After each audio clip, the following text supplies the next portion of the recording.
உலகில் அதர்மம் தலைவிரித்து ஆடும்போது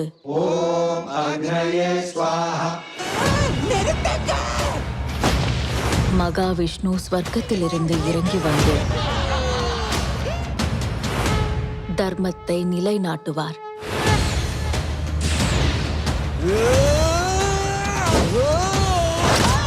மகாவிஷ்ணு 10 அவதாரங்களை எடுப்பார்.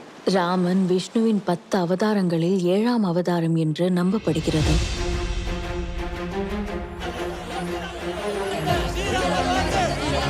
எனக்கு இந்த ராஜ்யம் தேவையில்லை, செல்வமும் தேவையில்லை. நான் வேண்டுவது தங்களின் ஆசீர்வாதம் மட்டுமே.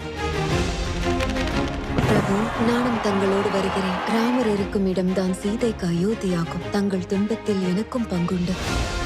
நீங்கள் கூறுவதை தான் அந்நியாரும் கூறுகிறார்கள் அண்ணா. ஒரு சகோதரனாக உங்களோடு நானும் வருகிறேன். ஓ தர்மத்தின் தேவதையே, உன்னிடம் பசியார தானம் கேட்க வந்திருக்கிறேன்.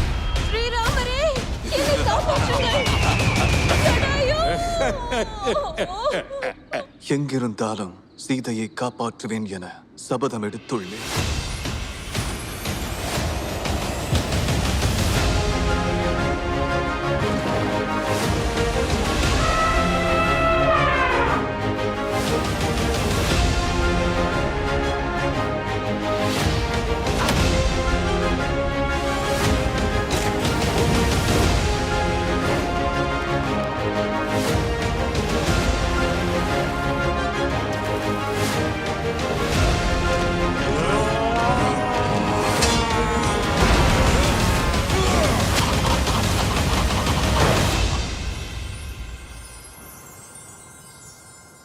அண்ணா, நம் வீரர்களையும் எதிரிப்படை வீரர்களையும் ஒன்றாக தகனம் செய்கிறீர்களே, இது என்ன தர்மம்? லக்ஷ்மணா, நமது வீரர்கள் ராவணன் வீரர்கள் என்ற வித்தியாசம் எல்லாம் உயிரோடு இருக்கும் போதுதான். இப்போது அவர்கள் எதிரிகள் அல்ல.